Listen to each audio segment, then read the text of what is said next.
The phone screen glowed in the dark, its light carving shadows across my knuckles. It was 2:17 a.m., and the words on the screen burned into my skull. I'm pregnant. I don't know what to do. I miss you. Sent to him. Not me. My thumb hovered over the block button, trembling as my chest tightened like a vice. I read it once, then pressed down. The chat vanished. So did the last shred of trust I clung to for months. It started with a single sentence, 6 months earlier, over a quiet dinner. The kind of dinner where the clink of forks on plates feels louder than it should.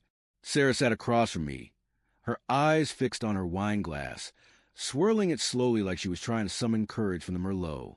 I still think about him sometimes, she said, her voice barely above a whisper. My fork froze midair. Him, Daniel, her ex, the one she swore was ancient history, a chapter closed long before our vows. I forced a smile, the kind that hurts your face, and said, That's normal, right? Old memories linger. But the air in the room shifted, grew heavy, like the moment before a storm breaks. I didn't ask more. I should have. Instead, I let her words sink into cracks in my mind, where they festered. Sarah and I had been married 3 years, together for 5. We'd built a life. Our small apartment with its mismatched furniture, the dog we'd adopted on a whim, the plans for a family we'd whispered about in the dark. She was my anchor, the one who laughed at my terrible puns, who knew the exact way I took my coffee. But that night, her confession cracked something in me. Not a clean break, but a hairline fracture, the kind that spreads if you don't brace it. Over the weeks, I noticed things, small things at first. The way her phone stayed face down on the table, always within reach. How she'd pause before answering when I asked about her day, her eyes flickering like she was editing her thoughts.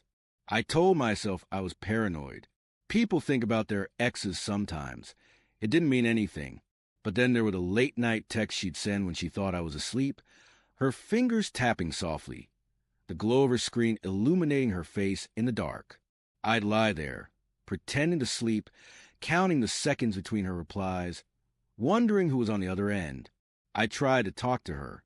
God, I tried. One evening, as rain tapped against our window, I sat her down on our worn-out couch. The dog, Milo, curled up between us, oblivious to the tension. Sarah, I said, my voice steady but my hands clammy, is there something you're not telling me? She looked at me, her brown eyes wide, almost wounded. What are you talking about, Ben? She asked, her tone sharp, like I'd accused her of something unthinkable. I backpedaled, mumbled something about wanting to check in, and let it drop. Her defensiveness lingered in my gut like bad wine. The signs grew harder to ignore. A receipt for a coffee shop she never mentioned, tucked in her coat pocket. A new perfume, sharp and floral, that she wore only on days she went out with friends. The way she laughed too quickly when I asked about her plans, brushing off with a vague, oh, just catching up with people. I started checking her phone when she showered, hating myself for it. Nothing concrete, just cryptic messages to D that could mean anything or nothing.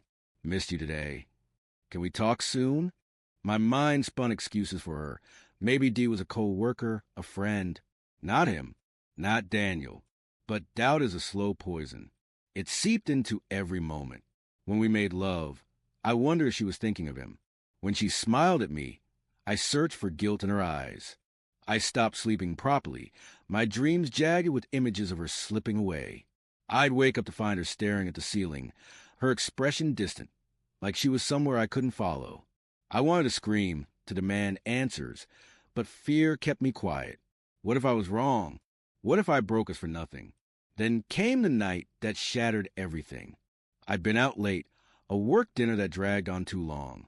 I came home to find Sarah asleep on the couch, her phone unlocked beside her. I don't know why I picked it up. Maybe I was tired of wondering. Maybe I just needed to know. The message was there, staring at me. I'm pregnant. I don't know what to do. I miss you. Sent to Daniel. Time stamped an hour ago. My vision blurred, my pulse hammering in my ears. Pregnant. Not with me.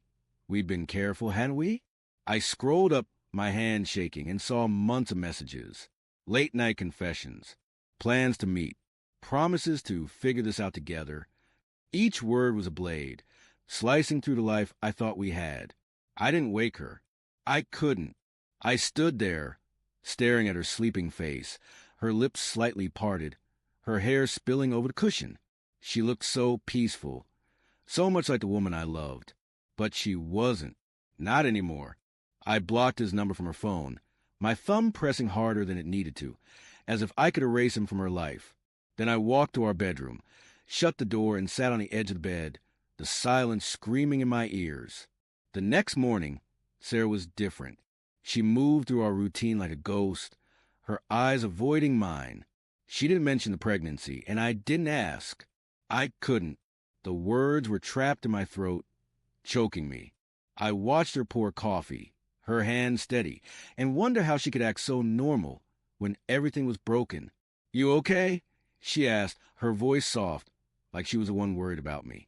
I nodded, my jaw tight, and left for work early. Days passed in a haze. I didn't confront her. I didn't know how. Instead, I replayed every moment of our marriage, searching for the point where it went wrong. Was it when she first mentioned him? Before that? Had she ever really been mine? I stopped checking her phone, stopped asking questions. It hurt too much.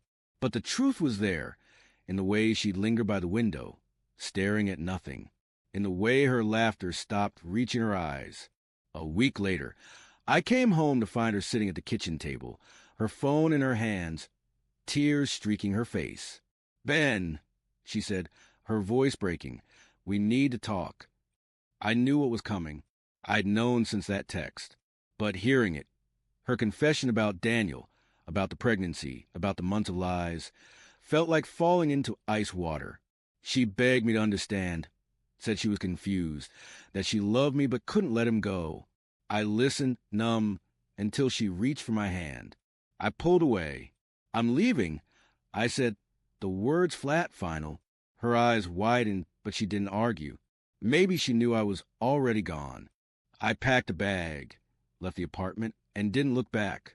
The dog whined as I closed the door, and that sound haunted me more than her tears. Now, weeks later, I'm in a cheap motel, the kind with thin walls and flickering lights. My phone buzzes with her messages, but I don't read them. I blocked her number too, eventually, not out of anger, but because I couldn't keep living in the wreckage. I loved her. I think I always will. But love isn't enough when trust is ashes. Sometimes I wonder if I should have fought harder, asked more questions, seen the signs sooner. But then I remember her text, those words to him, and I know some betrayals cut too deep to heal.